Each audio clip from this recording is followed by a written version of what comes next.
Please don't let them take my brother," begged the girl hiding behind the barrel. The snow fell soft and slow, blanketing the town in quiet. He moved behind the trading post, boots crunching once before he stopped. Something had made a sound, not loud, a whisper, breath shaped like fear. He turned his head. Behind an old barrel, nearly swallowed by the drift, a pair of eyes stared back, wide, glassy, unmoving. A girl, no more than 8, tucked into herself like she'd forgotten how to take up space. The shawl around her was frayed, the ends clutched tight in her fists. Her lips parted, trembling. "Please," she whispered, "don't let them take my brother." Her voice cracked in the middle, not from cold, but from something older, something worn. She didn't move, didn't blink. Only one hand shifted, just enough to reveal the flour sack beside her, and the faint shape curled inside it. A baby, sleeping or close to it. Just a breath. Barely. He didn't speak, just crouched slowly so she could see both his hands were empty. His eyes didn't ask questions. They simply saw. The wind caught the corner of the shawl. She flinched, held it tighter. He said nothing. He looked past her, toward the main street where voices echoed. Boots stomped. A door slammed. Sheriff was out, looking. He reached into his coat and pulled out a strip of jerky, set it on the snow, didn't push it toward her, didn't look at the sack.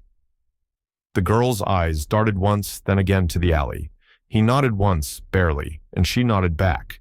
Not because she trusted him, but because sometimes the world offers one breath of silence before it crushes you. And she needed that breath.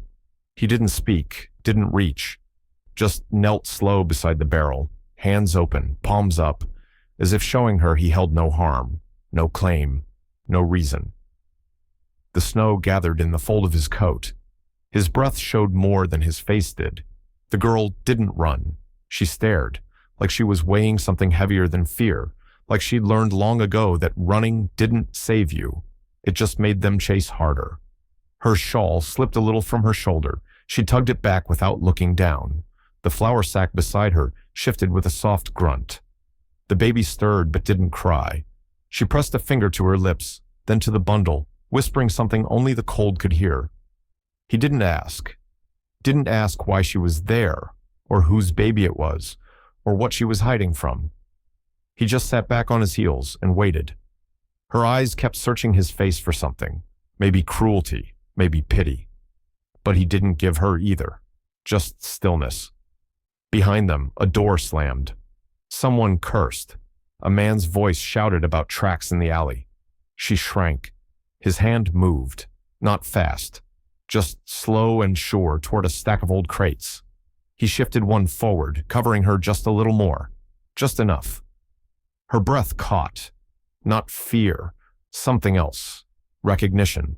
Like maybe, just maybe, the world hadn't turned completely. He looked at her again, and this time, she blinked. Once. She didn't say thank you. She didn't have to. He stayed there, half hidden in the snow, eyes like the woods after a storm, quiet, wide, watching. She exhaled. It looked like surrender. But it was survival, and she knew the difference.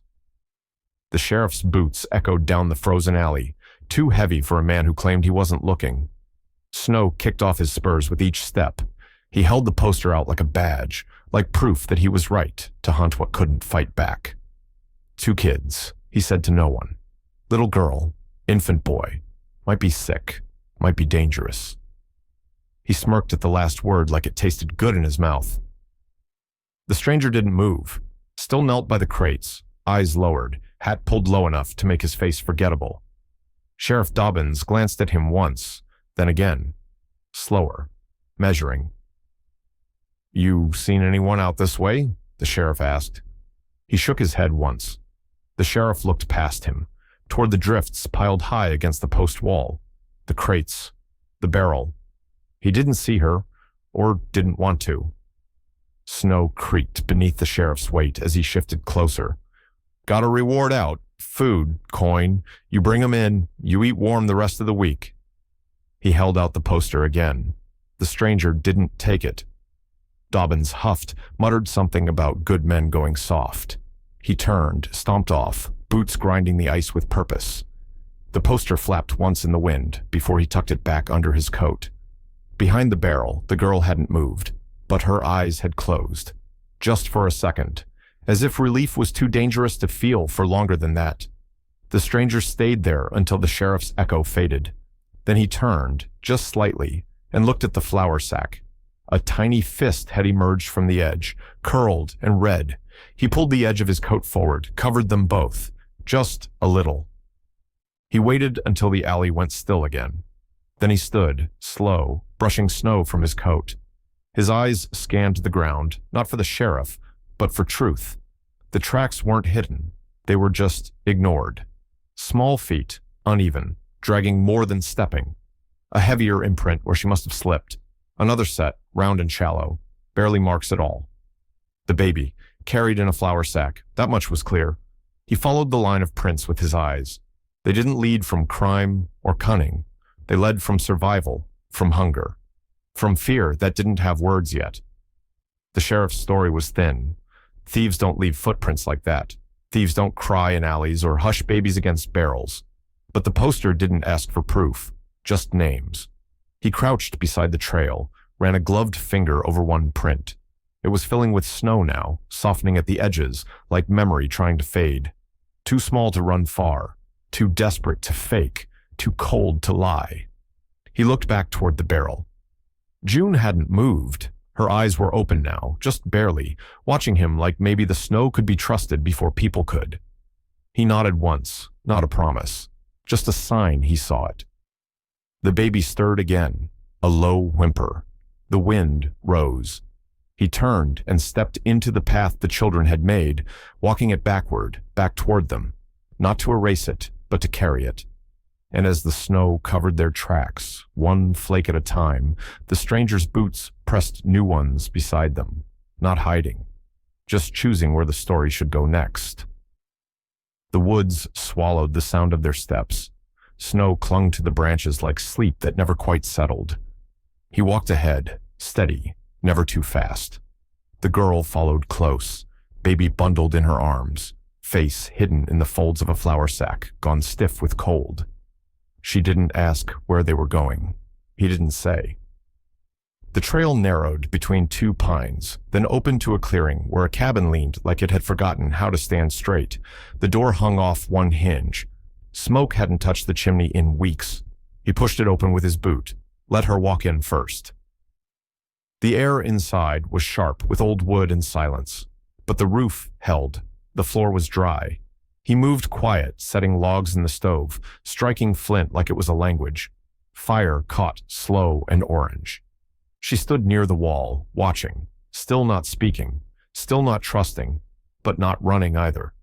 He ladled snow into a tin pot, dropped in bits of rabbit and a few dry herbs from a pouch. The room filled with the scent of something almost like a memory. He didn't ask their names, didn't ask what they did. He just handed her a blanket, rough spun and worn through at the edges, and pointed to the space near the stove. She settled there, baby still tucked tight. Her eyes followed him, not out of fear now, but something quieter, waiting to see if he would break the moment. He didn't.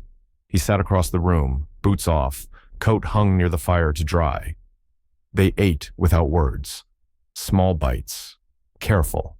The baby slept between them, the crackle of wood the only sound, and for the first time in days, nothing chased them.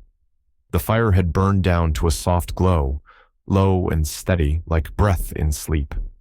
The stranger sat near the wall, sharpening a broken-handled knife with the back of a tin cup. Slow strokes, no urgency. The girl had curled beside the stove, the baby tucked close in the blanket he'd given her. She hadn't spoken since they entered, just watched, just listened. Now, in the quiet between wind and crackle, she spoke. June. The word was barely above a whisper, like it might break if said too loud. He paused his sharpening, looked at her, not directly, but enough to show he'd heard. My name, she said, a little firmer. June. She reached down and adjusted the cloth around the baby's face, revealing the faintest pink cheek and a tiny fist pressed to his mouth. That's Eli. She said his name softer, like a charm, like saying it out loud might keep him warm a little longer. The stranger gave a single nod, then went back to sharpening, but slower now, gentler. She glanced toward the broken door, where wind slipped through like it hadn't been told to stay outside. Then back to the baby.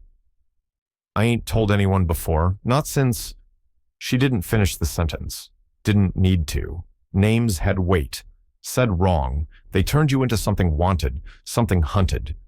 But here, in a room with a fire and a man who hadn't asked anything of her, she'd given them anyway. A name was trust, even a quiet one. The knife stopped. The room held. June, he said at last. Just once. No question, no echo. Just enough to let it settle. She closed her eyes, and for a moment, she looked like a child again, not a fugitive, not a ghost. The bread was plain, just flour, salt, heat. No butter, no jam. It cracked at the edges where the crust had gone hard, but the inside was soft enough to steam when broken. He tore a piece and handed it to her without looking, like it wasn't a gift, just something that made sense. June didn't reach for it right away. She stared at it like it was bait. Like she'd learned too many times that food wasn't free, that hands could offer things and still take more back. He didn't move, just left the piece near her knees and leaned back, one arm slung over his bent leg, eyes on the fire, like it held better stories than people ever could. She watched him a little longer. Then, slow, like the room might shift if she made a sound, she picked it up. It felt heavier than it was. Her fingers trembled, but she brought it to her mouth, took a small bite, chewed careful, like the bread might change if she didn't show it respect. The baby stirred beside her. She checked him, brushed his cheek with the edge of the blanket, then looked back at the man. He tore another piece, held it out. She hesitated again, less this time. When she took it, their hands didn't touch, but they didn't flinch either. She ate slower now, not like she was starving, like she was remembering how not to be. Crumbs scattered into the folds of the blanket. She caught a few and tucked them into the baby's cloth. The man didn't smile, didn't speak. But when she finished, he handed her a third piece without asking, and she took it without fear, just hunger. The quiet kind that finally believed it might end. The sun never rose proper that morning, just lightened the sky enough to make the snow look less like comfort and more like warning. He stepped outside with the kettle in hand, steam curling from the spout like a question. That's when he saw him. Still. Too still for someone just passing through. A man at the edge of the pines, where shadow met frost. Broad-shouldered, long coat, stiff with cold. A scar curved down his jaw like a story no one asked about. He didn't raise his hand, didn't wave, just stood, watching. The stranger didn't flinch, just turned slowly, poured snow into the kettle from a drift near the stump, and walked back inside without hurry. He didn't speak. He didn't mention the man, but his coat stayed on this time. His rifle, propped in the corner since the night before, was moved closer to the door. June felt it, the shift. She pulled the baby closer to her chest, burying his face deeper into the folds of her coat. Her eyes searched his when he knelt by the fire again. "Is someone out there?" she asked, voice quiet. He didn't lie. "Maybe." She nodded like she already knew. Some folks don't chase with noise. They chase with stillness. And this one, whoever he was, had the posture of a man paid to return what wasn't his, or end it where it stood. The kettle hissed. The fire crackled. June didn't ask if they'd be safe. She didn't believe in that word anymore. She just moved a little closer to the wall, away from the window, and said nothing. He ladled broth into a cup. She took it without thanks, and the hunter, at the edge of the trees, did not move. But he also did not leave. It came just after dusk, when the shadows stretched long, and the wind slipped through the doorframe like a warning. The fire had burned low. June was rocking him, soft back and forths, arms curled around the flour sack. But hunger makes itself known, no matter how small the mouth. Eli cried, high, thin, piercing. It wasn't long, a minute, maybe less, but it was loud enough to cut through the trees like a whip, loud enough to pull the cold stillness apart. The man at the edge of the woods heard it. They all knew it. The stranger stood, slow, silent, walked to the door and looked out. The bounty man hadn't moved much, just shifted his weight enough to make the snow crunch under one boot, enough to show he was listening. They looked at each other across the white, no words. The fire behind him crackled. June held the baby tighter, whispering nonsense sounds into his cheek like she could sew silence back into him. The man at the tree line tilted his head. Then he looked down, at the sack, at the cabin, at the girl, and turned away, not gone, not forgotten, just waiting. The stranger watched him disappear back into the trees, not fast, not far, just enough to keep the question open. He shut the door and dropped the bar across it. June didn't speak, didn't look up, but she knew. Some things don't need to be chased to be dangerous. Some things just wait for weakness. The baby settled again, small hiccups trailing into sleep. The wind pressed harder against the boards. And in that cabin, under a roof barely holding, 3 hearts beat loud in the quiet. One of them had cried, and now all of them were marked. He didn't ask. Not about the crying, not about the man in the woods, not about where she'd come from or what she'd left behind. He just kept the fire going, kept the pot warm, kept his distance unless something needed doing. June didn't speak much either, but silence has weight, and hers hung heavy between the log walls. She never let the baby out of her arms. Even when she slept, she curled around him like armor, thin and trembling, but iron-willed in the way only children forced to be parents ever are. He watched her once when she thought he wasn't looking. Her fingers were tracing a circle on Eli's back, over and over like a ritual, like a promise. There were stories under her skin. He could see them in the way she flinched when the wind howled through the trees, in the way she turned her face from the window when night came too sudden, in how she never sat with her back to a door. She offered everything she couldn't say. He read it in gestures, the way she ate, only after feeding the baby, the way she folded his shawl 3 times each morning, then tucked it beneath her like a foundation, the way her eyes never stayed closed for more than a minute at a time. She was tired, but she wouldn't let herself rest. He could have asked. But questions are sometimes weapons too. So instead, he stirred the broth slower, made more than he needed, rolled another blanket near the fire, let her give what she could, silence, caution, presence, and in return, he gave her the only answer that mattered. He stayed. The fire crackled low, casting soft light across the cabin floor. He was crouched near the hearth, stirring the embers back to life with the end of a split log. His sleeve fell back as he moved, just for a moment. Long enough. She saw it. A mark burned into the flesh above his wrist. Faded, but deep. Letters shaped like judgment.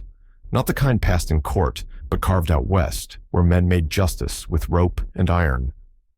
June didn't say anything. She just watched. The way the scar caught light. The way his hand moved slower after it showed. Not from pain, just memory. He tugged the sleeve back down without looking at her. Not fast, not ashamed. Just finished. She didn't ask what it meant. She didn't need to. Her eyes went to Eli, curled in the blanket like a question still waiting for its answer. She'd seen marks before, on men who'd taken, on women who'd been taken from. But this one was different. It didn't speak of guilt. It spoke of surviving something the world never apologized for. He stirred the fire once more, then sat back, knees up, arms resting on them. The silence returned, not empty, not sharp, just full of things too sacred to name. Outside, wind pushed against the door again. He reached for a fresh log, tucked it on the flame like a lullaby. She glanced at his wrist again, then away. She wouldn't ask, because whatever story lived in that scar, it hadn't stopped him from helping them, hadn't stopped him from staying. So she let it be. Some truths live better in silence, and some wounds, once seen, don't need explaining to be understood. The storm came sudden, like it had been waiting for nightfall to begin its work. Wind roared through the trees, bending pines until they groaned. Snow slapped the walls like fists. The baby whimpered once, then quieted under June's arms. He was banking the fire when it came. 3 knocks, not frantic, not hesitant, just final. Then a voice, low and certain. "We know you have them." June froze. He didn't. He stood, slow, stepped to the door but didn't open it. The wind tried to crawl through every crack. Eli stirred. June tucked him tighter. Another voice now, muffled but close. "There's a bounty. Doesn't matter how long you keep 'em. They'll still hang." Outside the window, lanterns swayed in the dark. 3 of them, yellow halos floating in snow, like judgment pretending to be light. He didn't answer.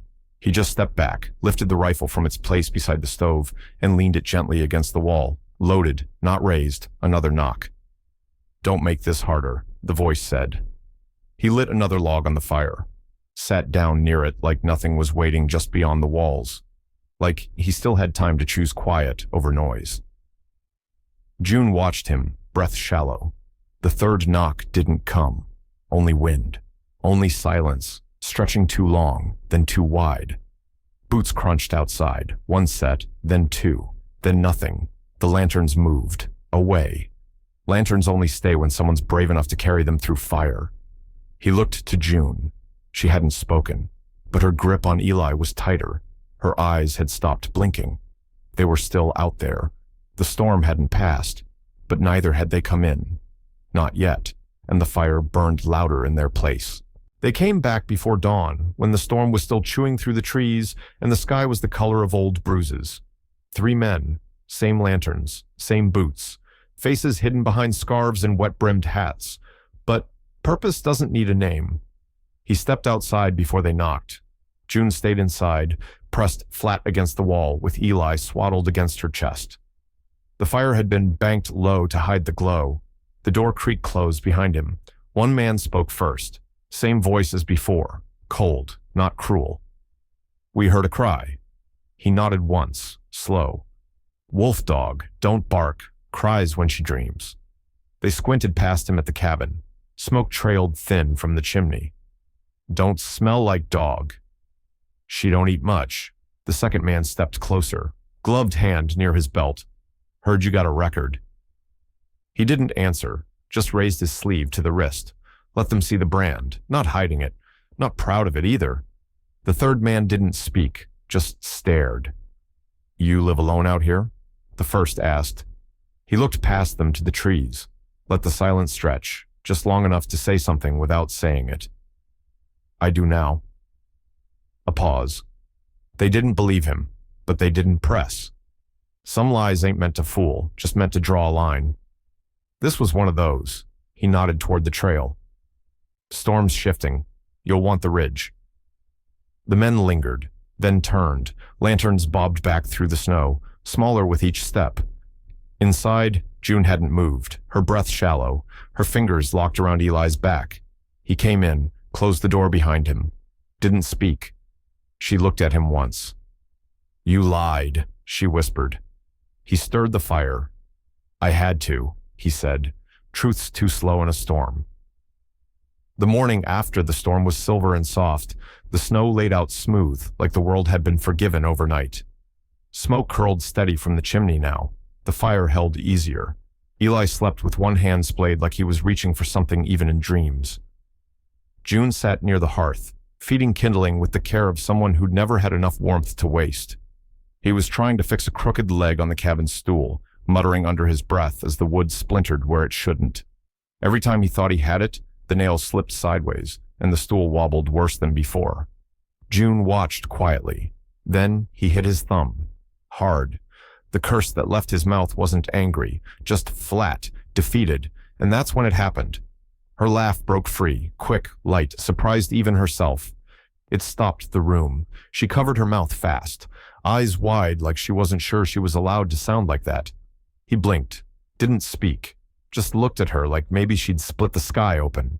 She laughed again, smaller now, like testing if the sound would betray her. "I'm sorry," she said, though she was still smiling. "You're not," he said, calm, "and don't be." She looked at Eli, who stirred but didn't wake, then back at him. Her smile didn't vanish. It softened, like it had found a safe place to land. "I ain't laughed in a long time." "I figured." His voice was quiet, not heavy. She looked down at her hands, fingers twined. "Didn't feel like I could." He tapped the stool leg, wincing. Guess that's one good thing my thumb's done. She laughed again, a whisper this time, and for a moment, the silence wasn't heavy anymore. It was full. The snow had thinned by the end of the week, just patches now, tucked into shadows and fence corners. The kind of cold that knew it was losing. They could have kept moving. No one would have stopped them. The trail was still wide enough, the woods still willing. Disappear into the hills, change nothing, be forgotten. But he didn't pack the horse. He saddled it with purpose. They went down to town, him in his worn coat, June wrapped in his scarf with Eli cradled tight beneath. Folks stared, quiet and uncertain. No one said a word. At the general store, he asked for cloth, cotton, dark blue. June blinked at him, unsure. For what? She whispered. He didn't answer, just nodded toward the counter. The woman behind it didn't ask, just folded the bolt and set it in brown paper. He paid in coins that had taken too long to save. Next, they walked to the ledger. Every town keeps one, names etched in lines like proof you belonged, or at least tried to. He took the pen, paused, then wrote. First his, then June, then Eli. No last names, just enough. Enough to say we're here, enough to say we won't run. June watched him, hands tight on the cloth in her lap. You sure? She asked. No, he said, but I'm done hiding. She didn't speak after that, but she stood a little straighter. When they left, the sun had come out, warming the porch steps where no one sat. Behind them, the name stayed inked in town paper, quiet but real. They could still vanish, but they didn't, because he'd made a choice to give them roots instead of roads. Spring came slow, but it came, the kind that took its time softening the earth, unfreezing the stubborn. Grass pushed through where snow once ruled. The sky stopped scowling. And one morning, there she was, a girl in a red shawl standing by the schoolhouse steps with a basket full of bread. Rough loaves, warm from the coals, wrapped in linen that smelled faintly of wood smoke and thyme. Beside her, a boy with golden hair toddled through the dust, clumsy but grinning, his hands always reaching. He tripped once. She caught him before he cried. The man stood nearby, arms crossed, hat low. He didn't speak much, never did, but his eyes never left them, not once. People passed, some nodded, some didn't, but they all saw. The girl who used to hide behind barrels didn't hide anymore. She met gazes. She counted change. She spoke only when spoken to, but her voice didn't shake. Children gathered near her basket at noon, drawn by the smell or maybe just the stillness she carried. The preacher walked by once, tipped his hat, and kept going. The sheriff stood across the street and watched a long time, but never crossed over. No one asked her where she came from. They already knew, and none dared say aloud the thing that lingered, how close they'd come to burying what was never meant to be chased. By summer, she had regulars, the old widow, the mill boy, a school teacher who always asked how much, then paid double. The man never smiled. But he built a bench outside the smithy where she could rest, and when the wind picked up, he wrapped the shawl tighter around her shoulders, like he still remembered what it meant to be cold and alone. Now she wasn't either.